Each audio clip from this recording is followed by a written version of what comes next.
Welcome to Mile High Reefers.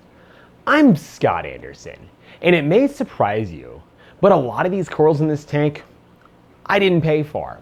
A lot of them are trade-ins. So trading coral is a lot of fun, and it's a great way to get those strains that you personally own out into the world and get a lot of cool coral back. It's just kind of a win-win for everybody.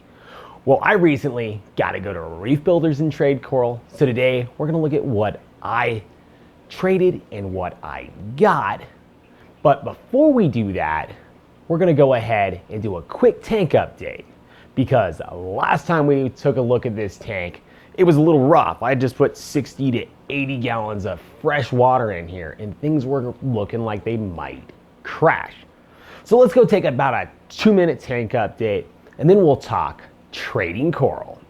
If you saw the live stream I did a week or two ago, you'll know I didn't get the valve closed that I used to add fresh water to my system.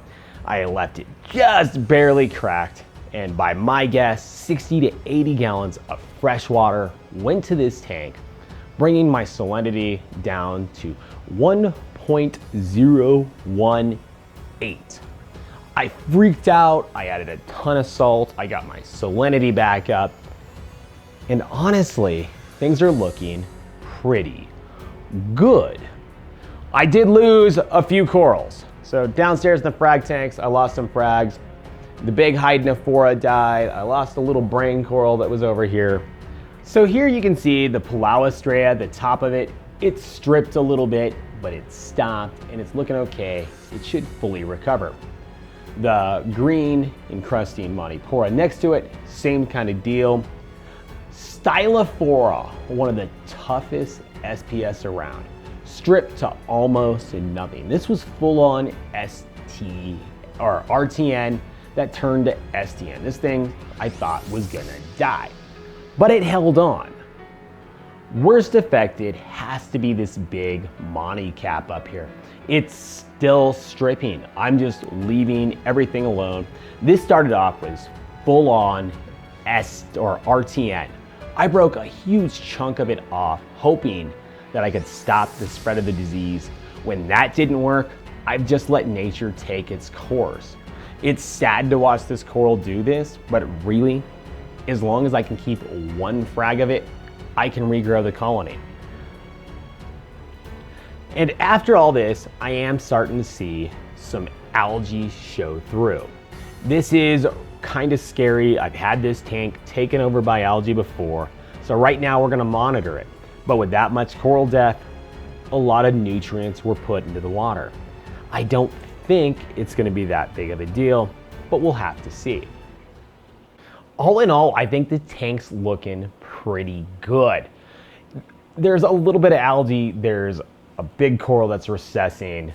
I lost a couple of corals in the main and some stuff downstairs, but it's looking pretty good. In fact, it's looking so good that I just added a ton of new coral to this tank. So let's take a look at some of the coral I got. We'll talk about them and we'll kind of talk about this whole trading thing. It really can be a lot of fun. So what did I take to Jake at Reef Builders? I took him a bunch of Acroporas and leather frags and lots of just standard stuff. But I also gave him half my big fox coral colony. Yeah, we're gonna cut that down soon and get it looking better. There's a reason that it is how it is though. Also, I took him some heads of this kind of green gold hammer. It's a super sweet coral, beautiful, and I love it. And of course, I took him some of the gold frog. We'll talk about that one specifically at the end. First, let's talk about Tubernaria heronensis. I probably mangled it, but this is your traditional hero coral. Super rare in the hobby. You'll almost never see this in a retail store. This is like the nerd coral.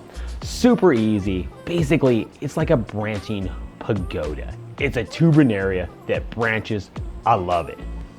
Next up are these candy canes. They're dubbed Starmint. They're gorgeous. I believe this is a strain Jake's been keeping for about 20 years. I'm in love with them. They're beautiful.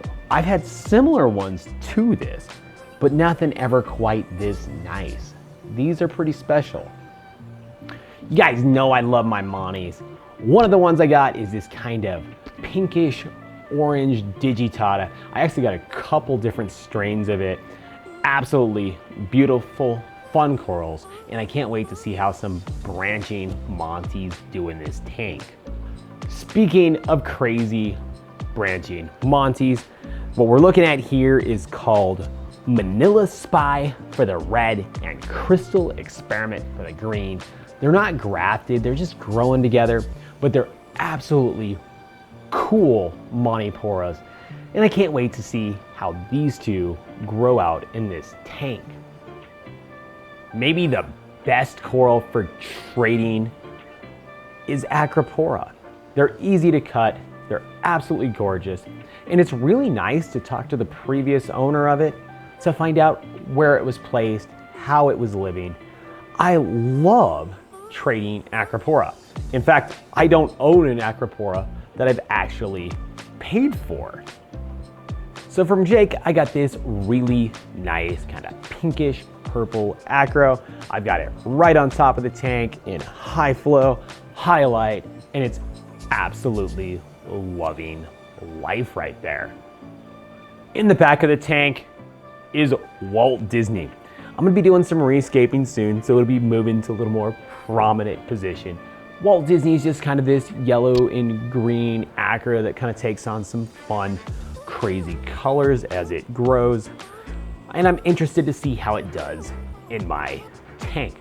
This is a coral that used to be ridiculously expensive and is now getting affordable because it grows so well and people trade it, share it, frag it, and sell it. This really is the future of this hobby. Saving the best for last, it's Dragon Soul Holy Grail Torch. It's got those green tips, that kind of pinkish, purplish base with the gold streaks running through it. It's an insane torch. I absolutely love it. And because I traded it, I actually own it. This is a coral that retails for ridiculous money. More money than I could ever personally afford. Every coral I have has a story behind it, and the ones I get from friends always mean more to me. But one of the great things about getting corals from friends is that strain that you've had gets spread around. Let's talk about this gold frog spawn or octospawn for a second. I got that coral as a gift. It was given to me, I loved it, it grew, and recently I fragged it. Several reasons I fragged it. First, I want to spread it around. It's great trading stock, and I want friends to have this strain. The other reason I wanted to cut it was the person I got this coral from recently lost theirs. Yeah, it died, but I have a piece. I was able to cut a piece and I'm able to give it back.